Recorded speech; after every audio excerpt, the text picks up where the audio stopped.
अस्सलाम वालेकुम viewers, welcome back. आज हमने आयत नंबर 75 से पढ़ना स्टार्ट करना है। तो पढ़ने से पहले दुरूद पाक पढ़ लेते हैं। अऊज़ु बिल्लाहि मिनश शैतानिर रजीम, बिस्मिल्लाहिर रहमानिर रहीम। अल्लाहुम्मा सल्लि अला मुहम्मदिन व अला आलि मुहम्मदिन कमा सल्लैता अला इब्राहीम व अला इब्राहीम इन्नका हमीदुम मजीद।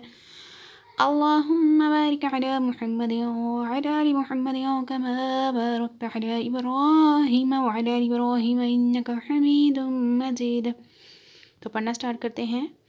अफ़ततमऊना, क्या तो तुम उम्मीद रखते हो, तमा करते हो, अन युमिनू कि वो ईमान ले आएँ, लकुम तुम्हारी वजह से, वा और हालांकि, क़द तहकीक बेशक, काना था, फ़रीक़ुन एक ग्रोह, मिनहुम इनमें से, यस्मऊना वो सुनते, कलाम अल्लाहि अल्लाह का कलाम, थुम्मा फिर, युहर्रिफूनहु बदल देते इसे, मिन से, बादी बाद, मा जो, अक़लूहु समझ लेते इसे, वहुम और वो, यअलमूना जानते हैं।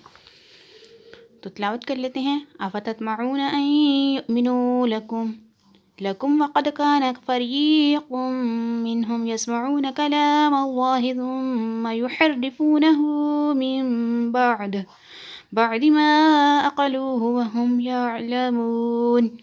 तर्जुमा, तो ए मुसलमानों, क्या तुम ये उम्मीद रखते हो कि ये तुम्हारी वजह से ईमान ले आएंगे, हालांकि इनमें से एक ग्रोह वो था कि वो अल्लाह का कलाम सुनते थे और फिर इसे समझ लेने के बाद जानबूझकर बदल देते थे। यहाँ पे इस आयत मुबारका में यहूदियों का हक छुपाने का अंदाज़ वो बयान किया जा रहा है। मज़ीद इसकी वजाहत देख लेते हैं। यहाँ पे अफ़ततमऊना, इसकी वजाहत कुछ यूँ है कि अंसारे सहाबा कराम रज़ी अल्लाह ताला अन्हुम को इस बात की बहुत हिरस थी कि यहूदी इस्लाम कबूल कर लें, क्योंकि वो यहूदियों के हलीफ थे और इनके पड़ोसी भी थे।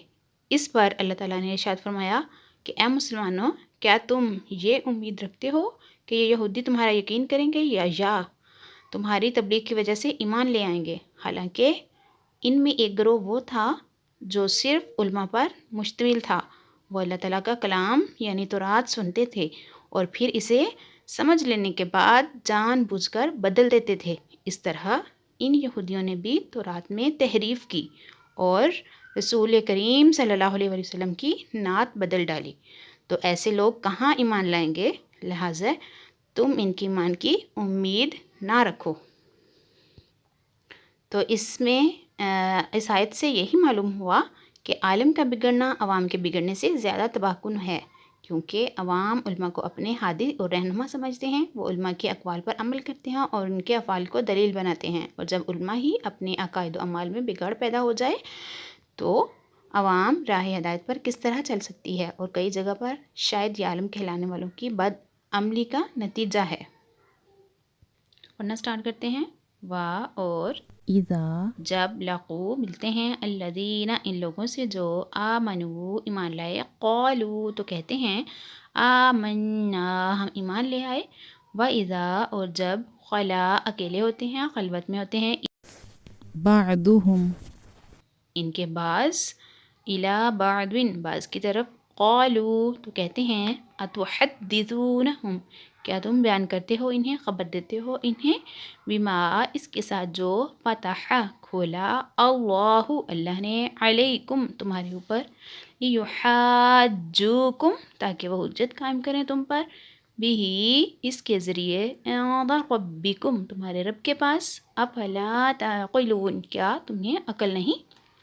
वइज़ा लक़ुल्लज़ीन आमनू क़ालू आमन्ना वइज़ा ख़ला बअदुहुम इला बअदिन क़ालू अतुहद्दिसूनहुम बिमा फ़तह अल्लाहु अलैकुम लियुहाज्जूकुम لِيُحَاجُّوكُم بِهِ عِندَ رَبِّكُمْ أَفَلَا تَعْقِلُونَ۔ ترجمہ: اور جب یہ مسلمانوں سے ملتے ہیں تو کہتے ہیں کہ ہم ایمان لا چکے ہیں، اور جب آپس میں اکیلے ہوتے ہیں تو کہتے ہیں کیا ان کے پاس وہ علم بیان کرتے ہو جو اللہ نے تمہارے اوپر کھولا ہے، تاکہ اس کے ذریعے یہ تمہارے رب کی بارگاہ میں تمہارے اوپر حجت قائم کریں، کیا تمہیں عقل نہیں؟ یہاں پہ اس آیت مبارکہ میں یہودیوں کی منافقت بیان کی جا رہی ہے کہ جب وہ مسلمانوں سے ملتے ہیں تو کہتے ہیں کہ ہم ایمان لا چکے، اور جب وہ اپنے دوستوں سے منافقوں سے ملتے ہیں تو وہ کیا کہتے ہیں؟ ان کی منافقت جو ہے وہ اس آیت میں بیان کی جا رہی ہے۔ حضرت عبداللہ بن عباس رضی اللہ تعالیٰ عنہما بیان فرماتے ہیں کہ یہودی منافق جب صحابہ کرام رضی اللہ تعالیٰ عنہم سے ملتے تو ان سے کہتے جس پر تم ایمان لائے اس پر ہم بھی ایمان لائے، تم حق پر ہو اور تمہارے آقا محمد مصطفیٰ صلی اللہ علیہ وسلم سچے ہیں، ان کا قول حق ہے، ہم ان کی نعت و صفت اپنی کتاب توریت میں پاتے ہیں۔ جب یہ اپنے سرداروں کے پاس جاتے تو وہ منافقوں کو ملامت کرتے ہوئے کہتے کیا تم مسلمانوں کے سامنے ان کے آقا محمد مصطفیٰ صلی اللہ علیہ وآلہ وسلم کے بارے میں وہ باتیں بیان کرتے ہو جو اللہ تعالیٰ نے تمہاری کتاب میں بیان فرمائی ہیں، تاکہ وہ اس کے ذریعے دنیا اور آخرت میں تمہارے اوپر حجت قائم کر دیں۔ جب ہمارے پیارے آقا صلی اللہ علیہ وآلہ وسلم کا نبی برحق ہونا تمہاری کتابوں میں موجود ہے تو تم نے ان کی پیروی کیوں نہ کی؟ کیا تمہیں عقل نہیں کہ تمہیں یہ کام نہیں کرنا چاہیے؟ تو اس سے معلوم ہوا کہ حق پوشی اور سرکار دو عالم صلی اللہ علیہ وآلہ وسلم کے اوصاف کو چھپانا اور ان کی کمالات کا انکار کرنا یہودیوں کا طریقہ ہے۔ تو آج کی ویڈیو میں اتنا ہی رکھتے ہیں، آیت نمبر 76 تک۔ تو نیکسٹ ہم 77 سے پڑھنا سٹارٹ کرتے ہیں۔ امید ہے کہ آپ نے ورڈ بائی ورڈ اس کی جو ترجمہ ہے اور اس کی وضاحت ہے وہ دیکھ لی ہوگی اور پھر سمجھ بھی آ گیا ہوگا۔ تو آپ مجھے اپنا فیڈ بیک کمنٹ باکس میں ضرور دیں اور چینل کو سبسکرائب، لائک اینڈ شیئر ضرور کریں۔ جزاک اللہ خیرہ۔